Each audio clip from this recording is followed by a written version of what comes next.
Hello there, the name's Josh, and a while ago I promised a full prediction video of Deltarune Chapter 3.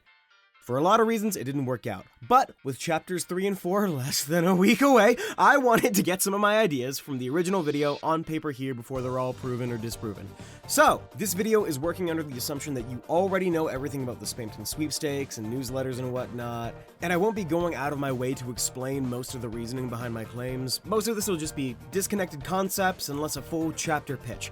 It'll be a disorganized hodgepodge of jumping from one idea to the next in a vaguely narrative structure.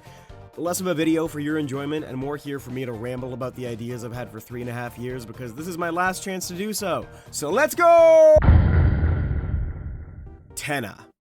Based on Spampton's dialogue, Tenna will be a twist villain, originally acting on our side and enlisting us to help him regain control of the broadcasting tower where he'd been streaming the Fun Gang's adventures from to his loyal subjects. Then he'll totally let us seal the fountain. Totally. See, sometime before Chris and Susie woke up, Undyne got to the Dark World, was confused as to what was going on, saw Tenna doing some evil shit, and finally getting to see some action, went on a detaining rampage, taking over the tower. She uses green magical nets to make sure no one can run away. You go through some conveniently set up channels/minigames going over various genres of TV and film.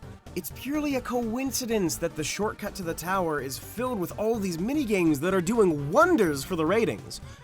Anyway, once you reach Undyne and snap her back to reality, Tenna uses this as an opportunity to show his true colors and get rid of you, telling the audience that you were secretly working with Undyne all along, and throwing you to the Twilight Zone in-between channels, trash can, world segment, or whatever. Here, you once again fight Rules Card with his newest plot to gain status, Cooking with the Card. Sponsored by IC's Cool Boys Body Spray, flaming hot pizza flavor. Sprayeth for yon boys. Before Undyne took over, Rules pitched the show to Tenna and promptly got sent to the Shadow Realm. So, you get past Rules and make your way back up to Tenna. The final fight with him is a reverse Metaton EX fight, where ratings are constantly going up, but you have to bring them low to win. Acts include Susie shouting profanities, Chris pulling out the rude gesture, and Rouse looking way too cute and innocent to be evil and to be attacked by Tenna, etc., etc. Once the ratings get low enough, the audience calls for a reboot, causing Tenna to be rebooted. Now he's nice and actually fine with sealing the fountain and being brought to the castle town. Either that or he just gets cancelled and King has a new buddy in the hamster cage. Secret boss time. First Jevil, then Spampton, now Muncher. I'm a big defender of Yoshi theory and nothing you can say will sway me. Even if he's not a secret boss, a legally distinct Yoshi character will have a sizable role in Chapter 3. But being referenced across multiple chapters, the connections to being discarded, the relationship between Chris, Yoshi, and Azriel, and his fighting prowess all being brought up, I need this in my life, and it hurts me that barely anyone talks about this theory. Anyway, Muncher.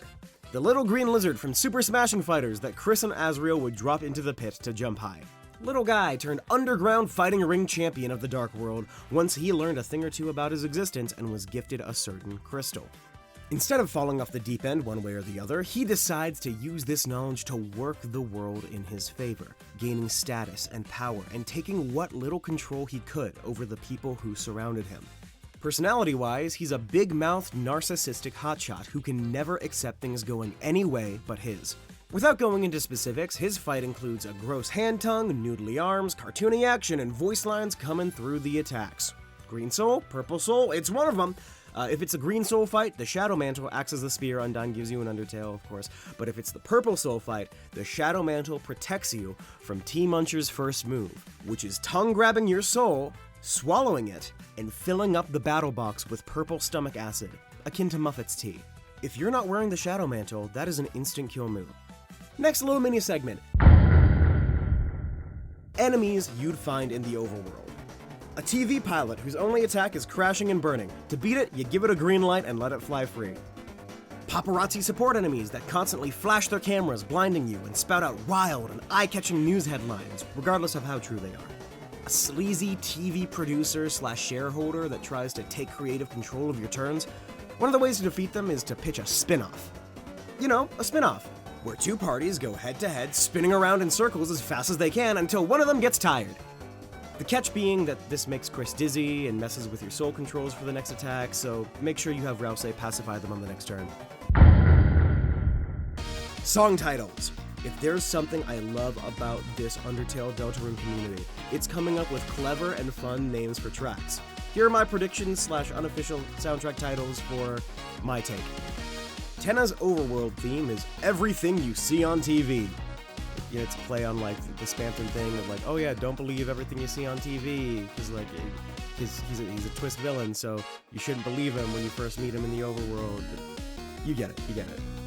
But Tenna's fight theme, I have way too many ideas, so let me know which is your favorite. We have Showbiz, Cut to Commercial, Off the Air, or my personal favorite, The Late Fight Show.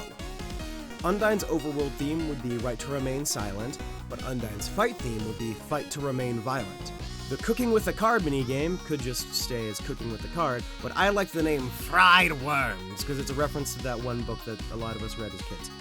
Team Muncher's fight theme, High Score, or Top Tier Tyrannosaurus, and his defeat theme is Rage Quit. Also, if Toriel gets a unique theme of some kind, I really like the idea of something to do with home is where the heart is, because you know, heartache and home and all these other things from Undertale that connect back to Toriel. That can be a really good thing. Do something with that. The rest? What do you mean, the rest?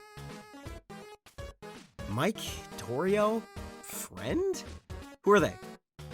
Any actual development of Deltarune's themes or main characters? Never heard of it. Like I said at the start, I'm not here to fill in every gap. These are just some ideas that I wanted to get out on paper, like a student submitting their college thesis with 2 minutes left in the submission window. I'm not here for an A. I'm here to get anything done at all. Regardless, I hope you enjoyed this hot mess of a video. See you next time.